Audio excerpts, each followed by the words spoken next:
अवधूत चिंतन श्री गुरुदेव दत्त श्री स्वामी समर्थ. नमस्कार प्रिय भक्तांनो, आज फक्त 20 मिनिटे ऐका.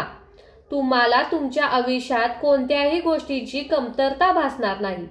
प्रिय भक्तांनो, तुम्ही जर स्वामीमय यूट्यूब चॅनेलवर नवीन असाल तर आजच या चॅनेलला सबस्क्राईब करा आणि स्वामींच्या व्हिडिओला प्रेमाने एक लाईक करा आणि कमेंटमध्ये श्री स्वामी समर्थ असे नक्कीच टाईप करा.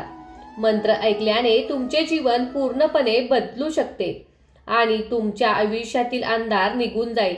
भक्तांनो, तुमचे आयुष्य आता पूर्वीप्रमाणे राहणार नाही, ते पूर्णपणे बदलून जाईल. कारण हा मंत्र आपल्या स्वामी समर्थ माऊलींचा आहे. तुमच्या आयुष्यात एखादी इच्छा अपूर्ण असेल, नोकरीत अडथळे येत असतील, व्यवसायात यश मिळत नसेल, घरात नेहमी आर्थिक अडचणी येत असतील, तर हा दिव्य मंत्र त्यावरील वरदान आहे.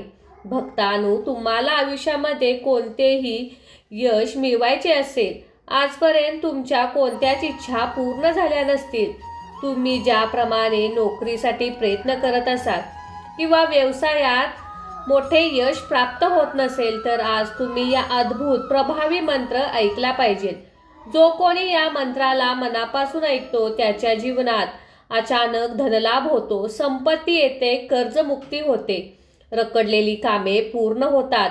असे मानले जाते की जेव्हा हा मंत्र ऐकणाऱ्याच्या कानावर पडतो तेव्हा स्वामी समर्थ माऊली स्वतः त्याच्या पाठीशी उभे राहतात. म्हणून आज फक्त शांत बसा, श्वास स्थिर करा, डोळे बंद करा आणि या मंत्राला हृदयाने ऐका, जी तुम्हाला तुमच्या कामाच्या शिखरापर्यंत पोहोचवेल. मंत्रामध्ये इतकी शक्ती आहे की हा मंत्र ऐकल्यापासून तुमचे चांगले दिवस येण्यास सुरुवात होईल. हा मंत्र जो कोणी ऐकेल त्याच्या जीवनात तात्काळ संपत्ती येण्याची शक्यता असते. त्यामुळे त्या व्यक्तीला अचानक धनलाभ होतो आणि आयुष्यात कधीही पैशाची कमतरता भासत नाही. या मंत्रामुळे तुमची रखडलेली कामे पूर्ण होऊ शकतात. तुम्ही महाराजांवर विश्वास असेल तर मन एकाग्र करून हा मंत्र ऐका. मंत्रात दडलेली अद्भुत देवी शक्ती ऐकल्याने तुम्हाला कधीच काही कमतरता पडणार नाही. तुमच्या आयुष्यातील चढ उतारावर स्वामींची कृपा होईल. भक्तांनो, विश्वास ठेवा आणि हा मंत्र ऐकत राहा. अनुभव आणि अनुभूतीच आहे विश्वास. या मंत्रात खूप प्रभाव आहे. तुमच्या जीवनात कधीच कशाची कमतरता पडणार नाही. साक्षात स्वामींच्या कृपेची उपस्थिती. जो कोणी शेवटपर्यंत हा मंत्र ऐकतो ती व्यक्ती करोडपती होतेच आणि जीवनात थोडी नाही तर भरपूर नफा मिळू लागतो आणि गरिबीकडून श्रीमंतीकडे वाटचाल होते. म्हणूनच भक्तांनो, आजचा हा पवित्र मंत्र दुर्लक्ष करू नका. चला तर मग भक्तांनो, या मंत्र जपाला सुरुवात करूया. ओम श्री स्वामी आनंद रूपाय धनसंपत्ती दायकाय नमः. ओम श्री स्वामी आनंद रूपाय धनसंपत्ती दायकाय नमः. ओम श्री स्वामी आनंद रूपाय धनसंपत्ती दायकाय नमः. ओम श्री स्वामी आनंद रूपाय धनसंपत्ती दायकाय नमः. ओम श्री स्वामी आनंद रूपाय धनसंपत्ती दायकाय नमः. ओम श्री स्वामी आनंद रूपाय धनसंपत्ती दायकाय नमः. ओम श्री स्वामी आनंद रूपाय धनसंपत्ती दायकाय नमः. ओम श्री स्वामी आनंद रूपाय धनसंपत्ती दायकाय नमः. ओम श्री स्वामी आनंद रूपाय धनसंपत्ती दायकाय नमः. ओम श्री स्वामी आनंद रूपाय धनसंपत्तिदायकाय नमः। ओम श्री स्वामी आनंदरूपाय धनसंपत्तिदायकाय नमः। ओम श्री स्वामी आनंदरूपाय धनसंपत्तिदायकाय नमः। ओम श्री स्वामी आनंदरूपाय धनसंपत्तिदायकाय नमः। ओम श्री स्वामी आनंदरूपाय धनसंपत्तिदायकाय नमः।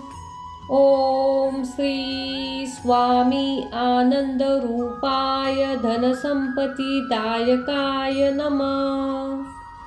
ओम श्री स्वामी आनंदरूपाय धनसंपत्तिदायकाय नमः। ओम श्री स्वामी आनंदरूपाय धनसंपत्तिदायकाय नमः। ओम श्री स्वामी आनंदरूपाय धनसंपत्तिदायकाय नमः। ओम श्री स्वामी आनंदरूपाय धनसंपत्तिदायकाय नमः। ओम श्री स्वामी आनंदरूपाय धनसंपत्तिदायकाय नमः।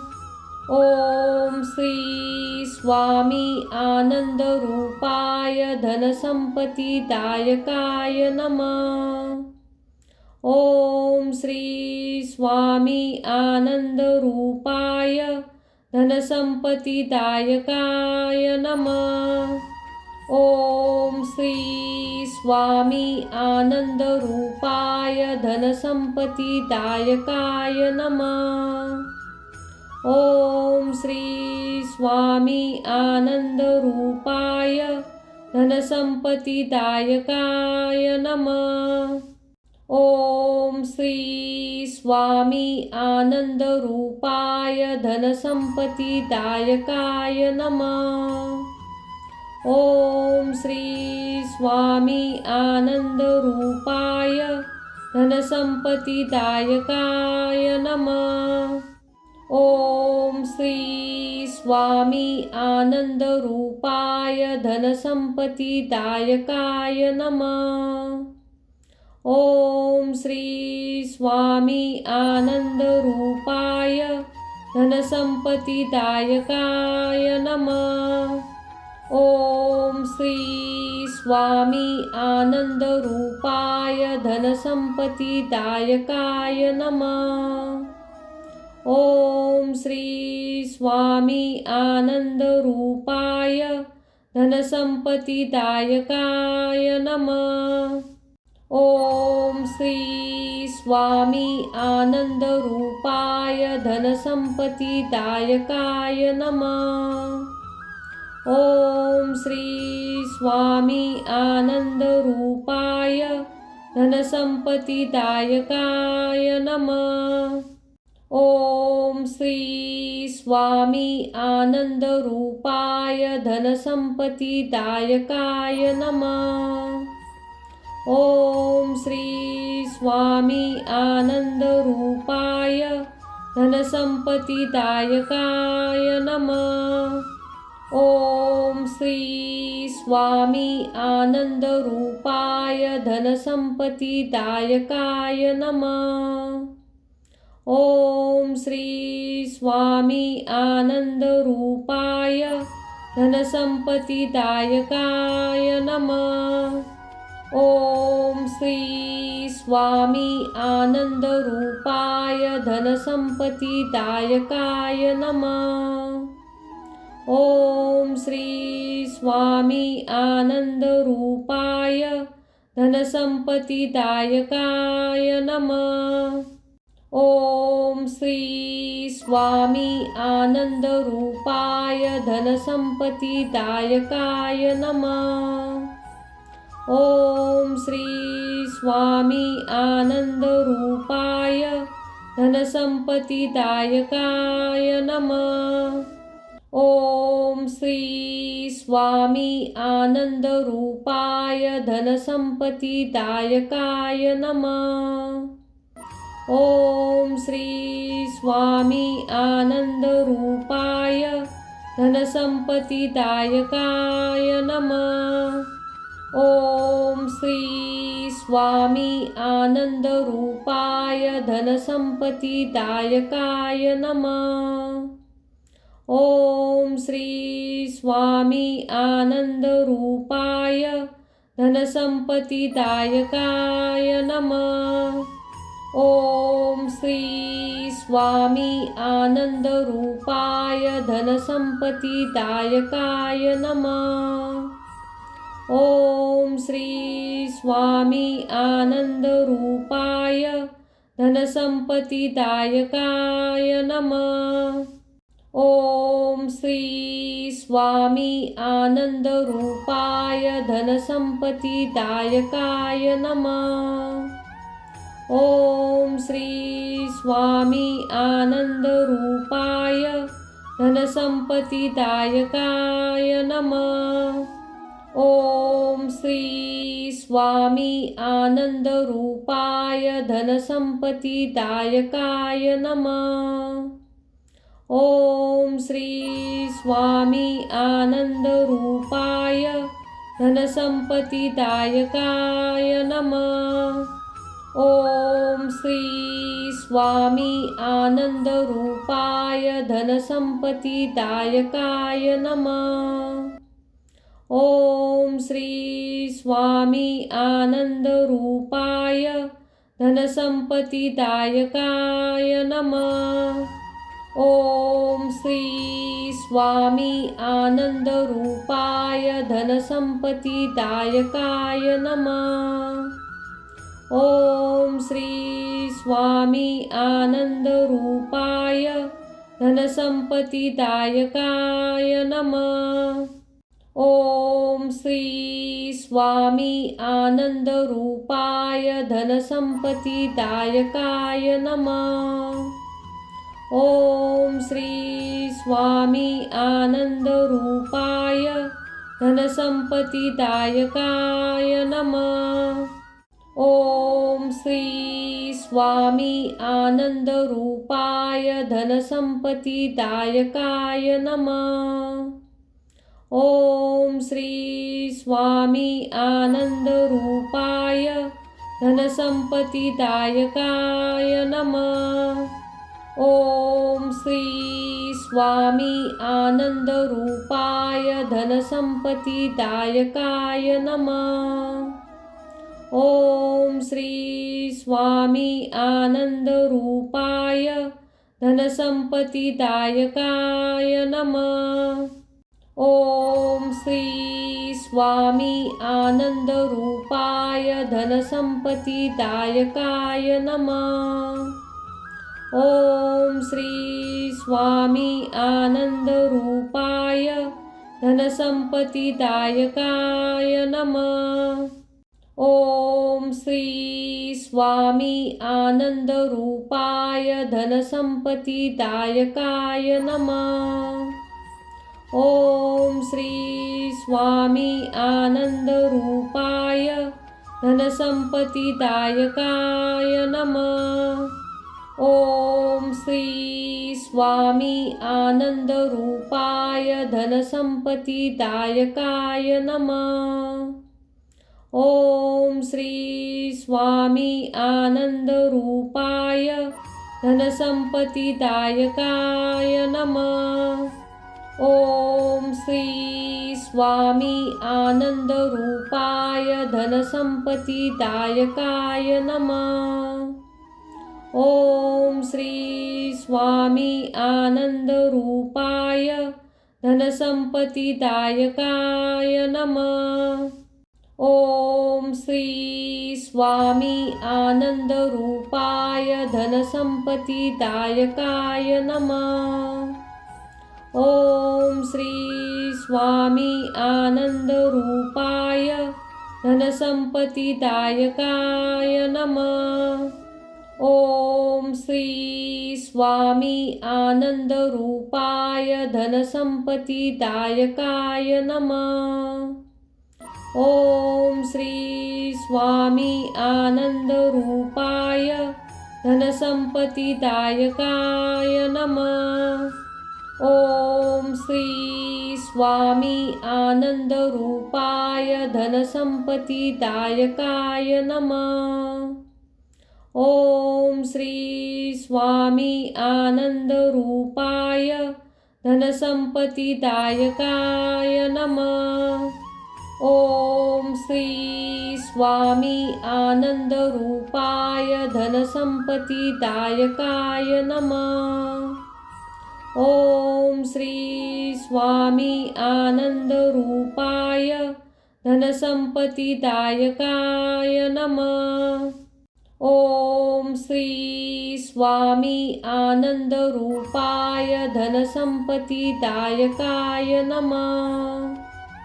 ओम श्री स्वामी आनंदरूपाय धनसंपत्तिदायकाय नमः।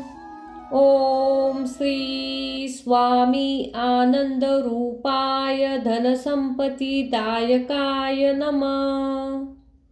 ओम श्री स्वामी आनंदरूपाय धनसंपत्तिदायकाय नमः। ओम श्री स्वामी आनंदरूपाय धनसंपत्तिदायकाय नमः। ओम श्री स्वामी आनंदरूपाय धनसंपत्तिदायकाय नमः। ओम श्री स्वामी आनंदरूपाय धनसंपत्तिदायकाय नमः। ओम श्री स्वामी आनंदरूपाय धनसंपत्तिदायकाय नमः। ओम श्री स्वामी आनंदरूपाय धनसंपत्तिदायकाय नमः। ओम श्री स्वामी आनंदरूपाय धनसंपत्तिदायकाय नमः। ओम श्री स्वामी आनंदरूपाय धनसंपत्तिदायकाय नमः। ओम श्री स्वामी आनंदरूपाय धनसंपत्तिदायकाय नमः। ओम श्री स्वामी आनंदरूपाय धनसंपत्तिदायकाय नमः। ओम श्री स्वामी आनंदरूपाय धनसंपत्तिदायकाय नमः। ओम श्री स्वामी आनंदरूपाय धनसंपत्तिदायकाय नमः। ओम श्री स्वामी आनंदरूपाय धनसंपत्तिदायकाय नमः। ओम श्री स्वामी आनंदरूपाय धनसंपत्तिदायकाय नमः। ओम श्री स्वामी आनंदरूपाय धनसंपत्तिदायकाय नमः। ओम श्री स्वामी आनंदरूपाय धनसंपत्तिदायकाय नमः। ओम श्री स्वामी आनंदरूपाय धनसंपत्तिदायकाय नमः। ओम श्री स्वामी आनंदरूपाय धनसंपत्तिदायकाय नमः। ओम श्री स्वामी आनंदरूपाय धनसंपत्तिदायकाय नमः। ओम श्री स्वामी आनंदरूपाय धनसंपत्तिदायकाय नमः। ओम श्री स्वामी आनंदरूपाय धनसंपत्तिदायकाय नमः। ओम श्री स्वामी आनंदरूपाय धनसंपत्तिदायकाय नमः। ओम श्री स्वामी आनंदरूपाय धनसंपत्तिदायकाय नमः। ओम श्री स्वामी आनंदरूपाय धनसंपत्तिदायकाय नमः। ओम श्री स्वामी आनंदरूपाय धनसंपत्तिदायकाय नमः। ओम श्री स्वामी आनंदरूपाय धनसंपत्तिदायकाय नमः। ओम श्री स्वामी आनंदरूपाय धनसंपत्तिदायकाय नमः। ओम श्री स्वामी आनंदरूपाय धनसंपत्तिदायकाय नमः। ओम श्री स्वामी आनंदरूपाय धनसंपत्तिदायकाय नमः। ओम श्री स्वामी आनंदरूपाय धनसंपत्तिदायकाय नमः। ओम श्री स्वामी आनंदरूपाय धनसंपत्तिदायकाय नमः। ओम श्री स्वामी आनंदरूपाय धनसंपत्तिदायकाय नमः। ओम श्री स्वामी आनंदरूपाय धनसंपत्तिदायकाय नमः। ओम श्री स्वामी आनंदरूपाय धनसंपत्तिदायकाय नमः। ओम श्री स्वामी आनंदरूपाय धनसंपत्तिदायकाय नमः। ओम श्री स्वामी आनंदरूपाय धनसंपत्तिदायकाय नमः। ओम श्री स्वामी आनंदरूपाय धनसंपत्तिदायकाय नमः। ओम श्री स्वामी आनंदरूपाय धनसंपत्तिदायकाय नमः। ओम श्री स्वामी आनंदरूपाय धनसंपत्तिदायकाय नमः। ओम श्री स्वामी आनंदरूपाय धनसंपत्तिदायकाय नमः। ओम श्री स्वामी आनंदरूपाय धनसंपत्तिदायकाय नमः। ओम श्री स्वामी आनंदरूपाय धनसंपत्तिदायकाय नमः। ओम श्री स्वामी आनंदरूपाय धनसंपत्तिदायकाय नमः।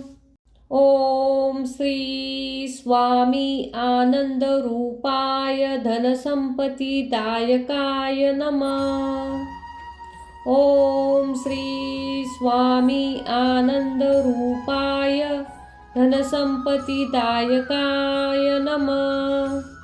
ओम श्री स्वामी आनंदरूपाय धनसंपत्तिदायकाय नमः। ओम श्री स्वामी आनंदरूपाय धनसंपत्तिदायकाय नमः। ओम श्री स्वामी आनंदरूपाय धनसंपत्तिदायकाय नमः। ओम श्री स्वामी आनंदरूपाय धनसंपत्तिदायकाय नमः। ओम श्री स्वामी आनंदरूपाय धनसंपत्तिदायकाय नमः। ओम श्री स्वामी आनंदरूपाय धनसंपत्तिदायकाय नमः। ओम श्री स्वामी आनंदरूपाय धनसंपत्तिदायकाय नमः। ओम श्री स्वामी आनंदरूपाय धनसंपत्तिदायकाय नमः। ओम श्री स्वामी आनंदरूपाय धनसंपत्तिदायकाय नमः। ओम श्री स्वामी आनंदरूपाय धनसंपत्तिदायकाय नमः। ओम श्री स्वामी आनंदरूपाय धनसंपत्तिदायकाय नमः।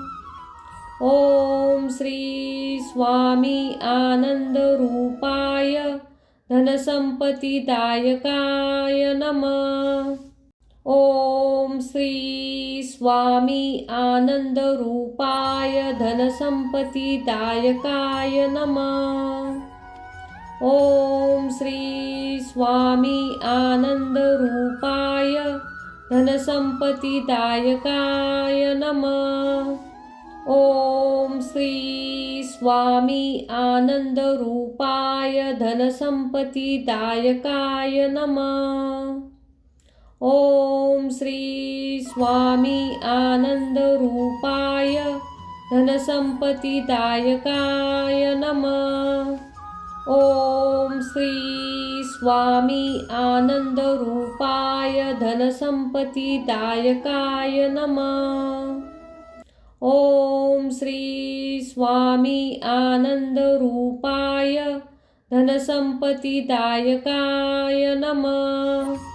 ओम श्री स्वामी आनंदरूपाय धनसंपत्तिदायकाय नमः। ओम श्री स्वामी आनंदरूपाय धनसंपत्तिदायकाय नमः। ओम श्री स्वामी आनंदरूपाय धनसंपत्तिदायकाय नमः। ओम श्री स्वामी आनंदरूपाय धनसंपत्तिदायकाय नमः। ओम श्री स्वामी आनंदरूपाय धनसंपत्तिदायकाय नमः। ओम श्री स्वामी आनंदरूपाय धनसंपत्तिदायकाय नमः। ओम श्री स्वामी आनंदरूपाय धनसंपत्तिदायकाय नमः। ओम श्री स्वामी आनंदरूपाय धनसंपत्तिदायकाय नमः। ओम श्री स्वामी आनंदरूपाय धनसंपत्तिदायकाय नमः। ओम श्री स्वामी आनंदरूपाय धनसंपत्तिदायकाय नमः। ओम श्री स्वामी आनंदरूपाय धनसंपत्तिदायकाय नमः। ओम श्री स्वामी आनंदरूपाय धनसंपत्तिदायकाय नमः। ओम श्री स्वामी आनंदरूपाय धनसंपत्तिदायकाय नमः। ओम श्री स्वामी आनंदरूपाय धनसंपत्तिदायकाय नमः। ओम श्री स्वामी आनंदरूपाय धनसंपत्तिदायकाय नमः। ओम श्री स्वामी आनंदरूपाय धनसंपत्तिदायकाय नमः। ओम श्री स्वामी आनंदरूपाय धनसंपत्तिदायकाय नमः। ओम श्री स्वामी आनंदरूपाय धनसंपत्तिदायकाय नमः। ओम श्री स्वामी आनंदरूपाय धनसंपत्तिदायकाय नमः। ओम श्री स्वामी आनंदरूपाय धनसंपत्तिदायकाय नमः। ओम श्री स्वामी आनंदरूपाय धनसंपत्तिदायकाय नमः। ओम श्री स्वामी आनंदरूपाय धनसंपत्तिदायकाय नमः। ओम श्री स्वामी आनंदरूपाय धनसंपत्तिदायकाय नमः। ओम श्री स्वामी आनंदरूपाय धनसंपत्तिदायकाय नमः। ओम श्री स्वामी आनंदरूपाय धनसंपत्तिदायकाय नमः। ओम श्री स्वामी आनंदरूपाय धनसंपत्तिदायकाय नमः। ओम श्री स्वामी आनंदरूपाय धनसंपत्तिदायकाय नमः।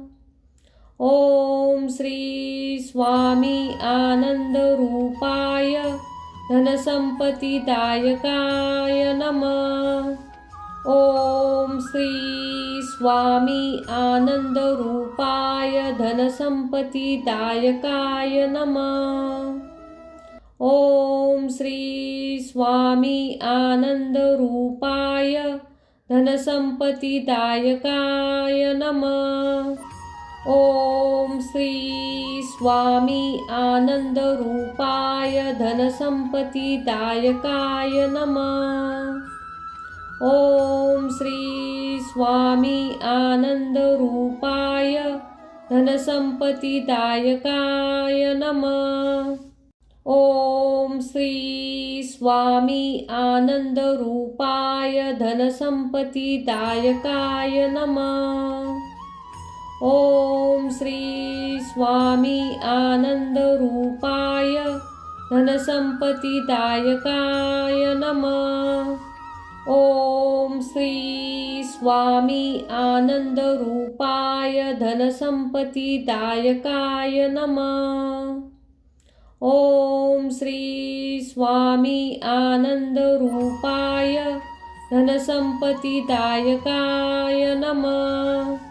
ओम श्री स्वामी आनंदरूपाय धनसंपत्तिदायकाय नमः। ओम श्री स्वामी आनंदरूपाय धनसंपत्तिदायकाय नमः। ओम श्री स्वामी आनंदरूपाय धनसंपत्तिदायकाय नमः। ओम श्री स्वामी आनंदरूपाय धनसंपत्तिदायकाय नमः। ओम श्री स्वामी आनंदरूपाय धनसंपत्तिदायकाय नमः। ओम श्री स्वामी आनंदरूपाय धनसंपत्तिदायकाय नमः।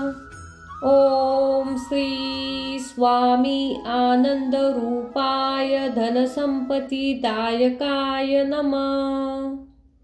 ओम श्री स्वामी आनंदरूपाय धनसंपत्तिदायकाय नमः। ओम श्री स्वामी आनंदरूपाय धनसंपत्तिदायकाय नमः।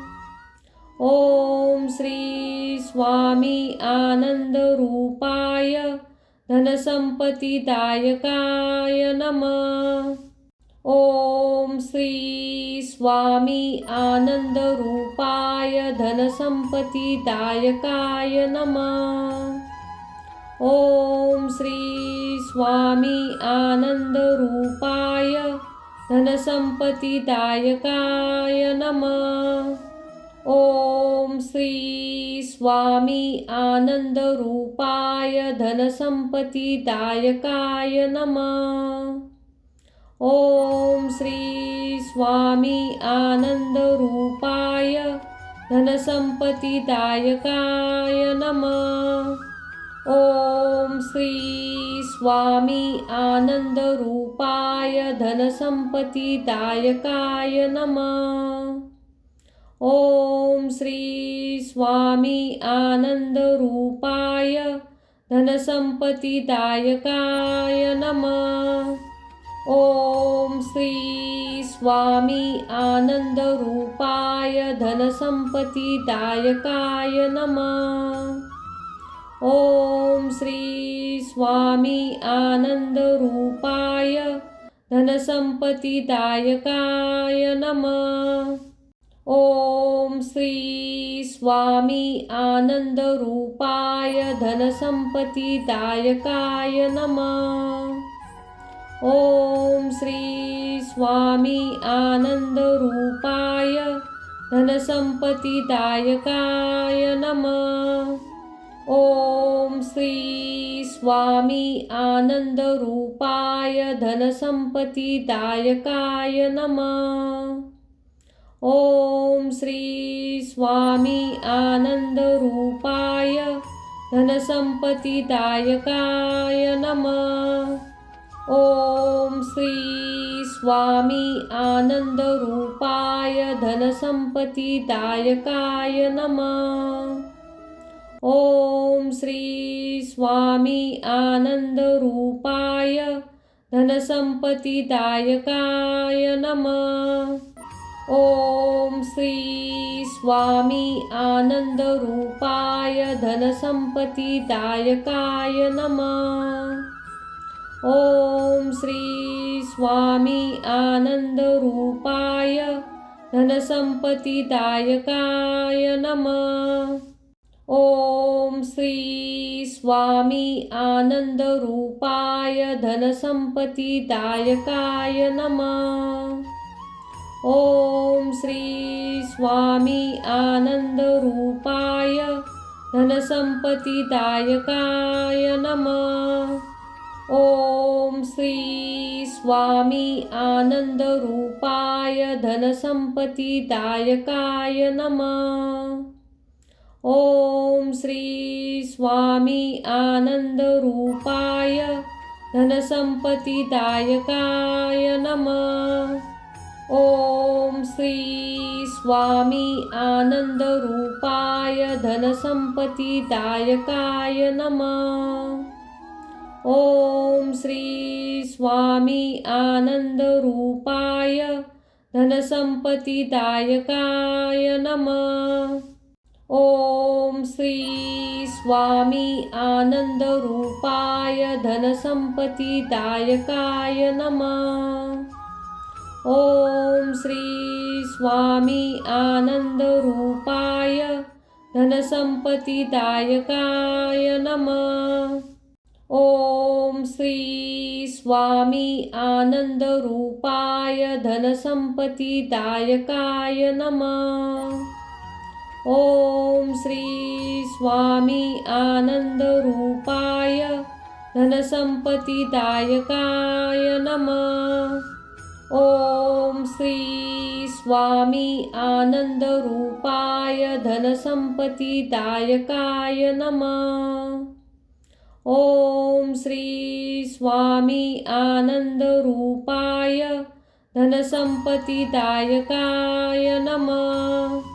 ओम श्री स्वामी आनंदरूपाय धनसंपत्तिदायकाय नमः। ओम श्री स्वामी आनंदरूपाय धनसंपत्तिदायकाय नमः। ओम श्री स्वामी आनंदरूपाय धनसंपत्तिदायकाय नमः। ओम श्री स्वामी आनंदरूपाय धनसंपत्तिदायकाय नमः। ओम श्री स्वामी आनंदरूपाय धनसंपत्तिदायकाय नमः। ओम श्री स्वामी आनंदरूपाय धनसंपत्तिदायकाय नमः। ओम श्री स्वामी आनंदरूपाय धनसंपत्तिदायकाय नमः। ओम श्री स्वामी आनंदरूपाय धनसंपत्तिदायकाय नमः। ओम श्री स्वामी आनंदरूपाय धनसंपत्तिदायकाय नमः। ओम श्री स्वामी आनंदरूपाय धनसंपत्तिदायकाय नमः। ओम श्री स्वामी आनंदरूपाय धनसंपत्तिदायकाय नमः। ओम श्री स्वामी आनंदरूपाय धनसंपत्तिदायकाय नमः। ओम श्री स्वामी आनंदरूपाय धनसंपत्तिदायकाय नमः। ओम श्री स्वामी आनंदरूपाय धनसंपत्तिदायकाय नमः। ओम श्री स्वामी आनंदरूपाय धनसंपत्तिदायकाय नमः। ओम श्री स्वामी आनंदरूपाय धनसंपत्तिदायकाय नमः। ओम श्री स्वामी आनंदरूपाय धनसंपत्तिदायकाय नमः। ओम श्री स्वामी आनंदरूपाय धनसंपत्तिदायकाय नमः। ओम श्री स्वामी आनंदरूपाय धनसंपत्तिदायकाय नमः।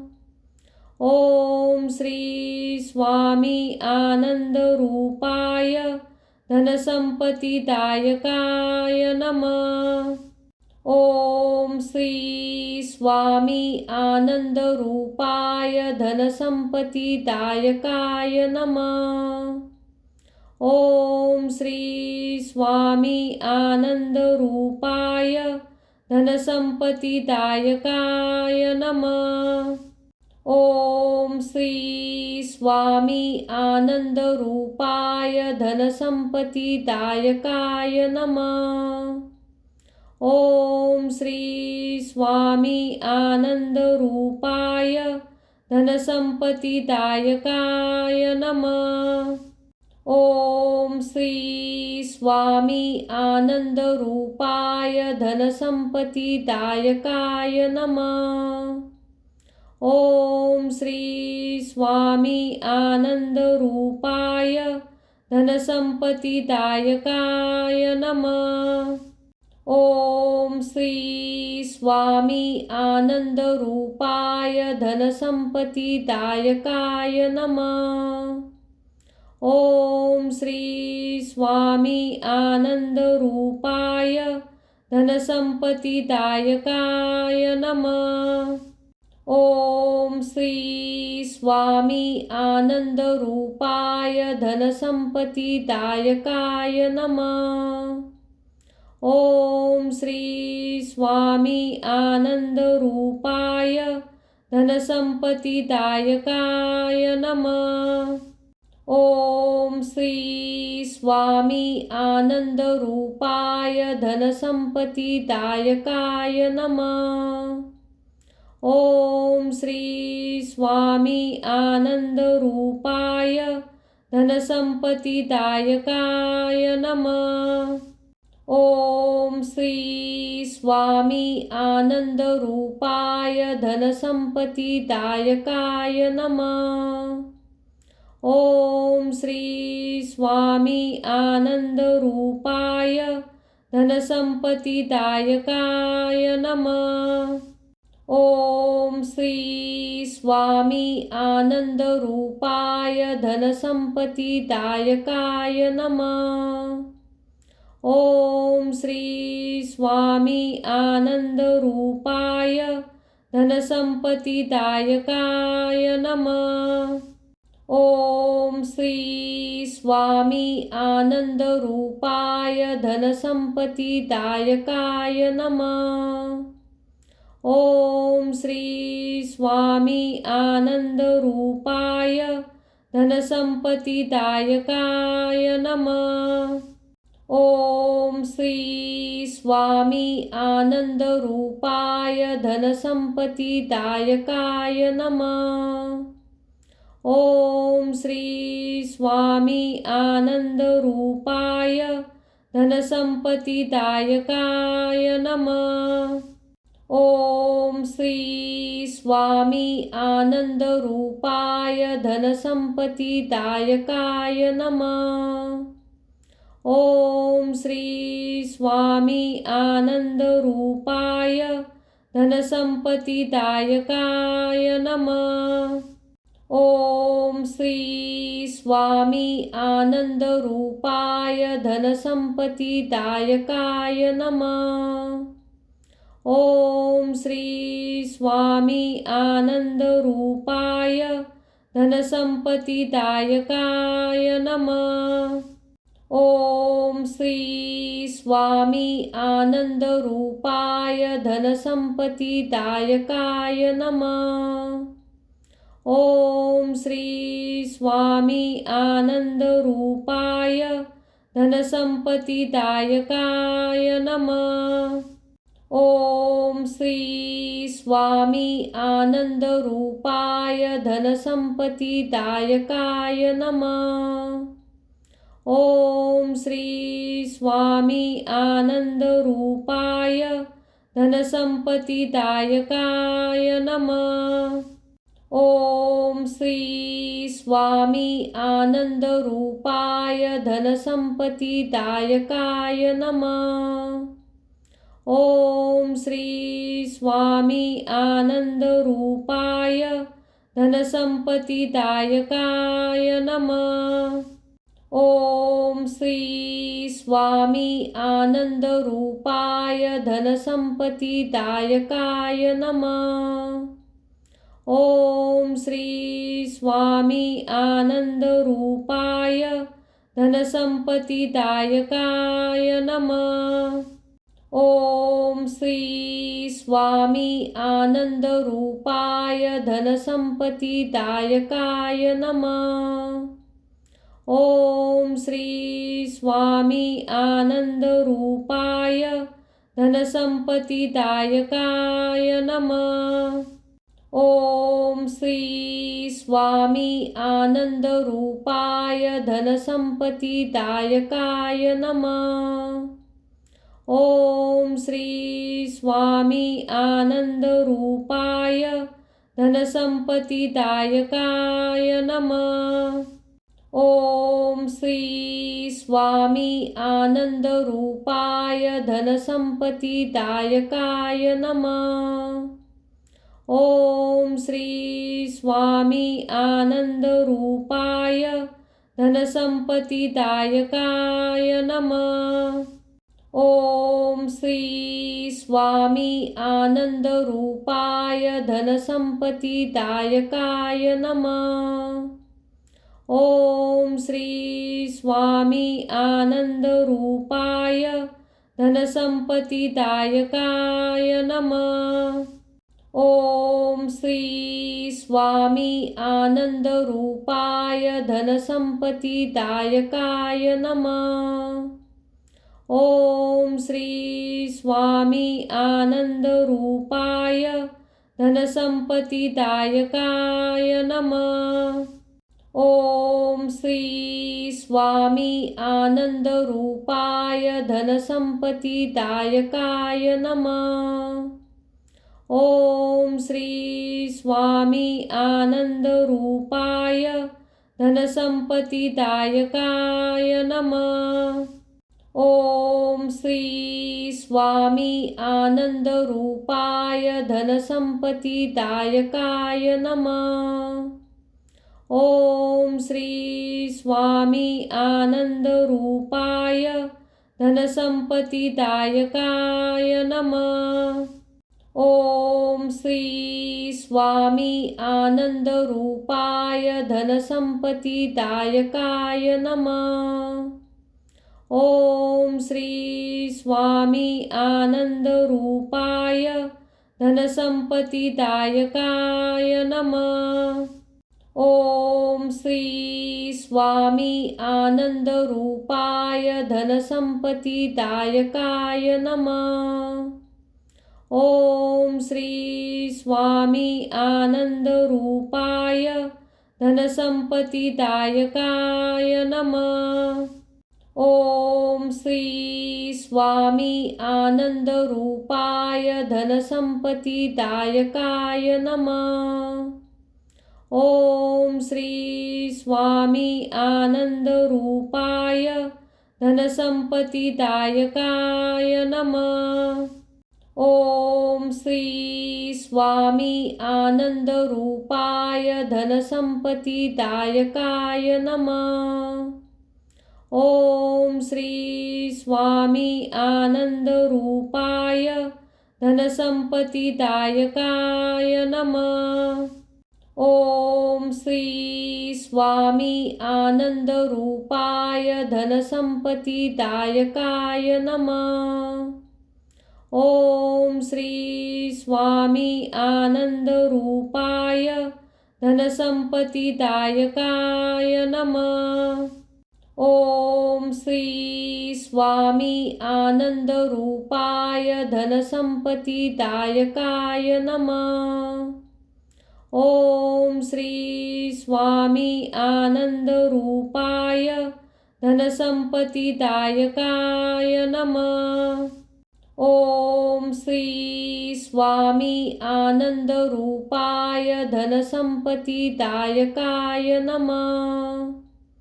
ओम श्री स्वामी आनंदरूपाय धनसंपत्तिदायकाय नमः। ओम श्री स्वामी आनंदरूपाय धनसंपत्तिदायकाय नमः।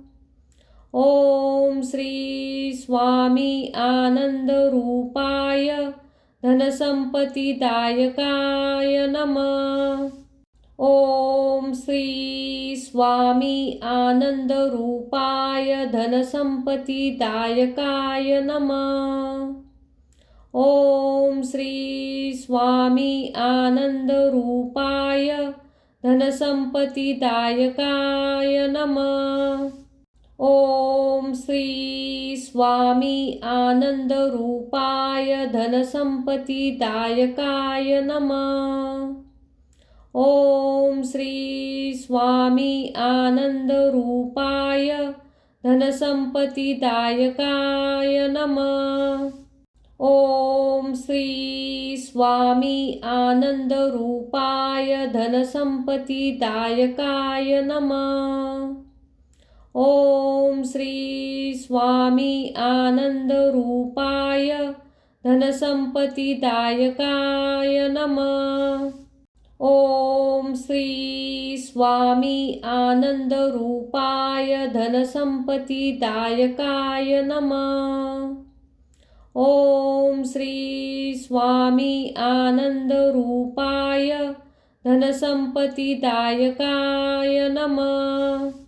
ओम श्री स्वामी आनंदरूपाय धनसंपत्तिदायकाय नमः। ओम श्री स्वामी आनंदरूपाय धनसंपत्तिदायकाय नमः। ओम श्री स्वामी आनंदरूपाय धनसंपत्तिदायकाय नमः। ओम श्री स्वामी आनंदरूपाय धनसंपत्तिदायकाय नमः। ओम श्री स्वामी आनंदरूपाय धनसंपत्तिदायकाय नमः। ओम श्री स्वामी आनंदरूपाय धनसंपत्तिदायकाय नमः।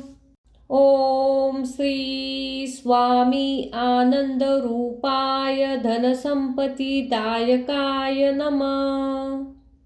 ओम श्री स्वामी आनंदरूपाय धनसंपत्तिदायकाय नमः। ओम श्री स्वामी आनंदरूपाय धनसंपत्तिदायकाय नमः। ओम श्री स्वामी आनंदरूपाय धनसंपत्तिदायकाय नमः। ओम श्री स्वामी आनंदरूपाय धनसंपत्तिदायकाय नमः। ओम श्री स्वामी आनंदरूपाय धनसंपत्तिदायकाय नमः। ओम श्री स्वामी आनंदरूपाय धनसंपत्तिदायकाय नमः। ओम श्री स्वामी आनंदरूपाय धनसंपत्तिदायकाय नमः। ओम श्री स्वामी आनंदरूपाय धनसंपत्तिदायकाय नमः। ओम श्री स्वामी आनंदरूपाय धनसंपत्तिदायकाय नमः।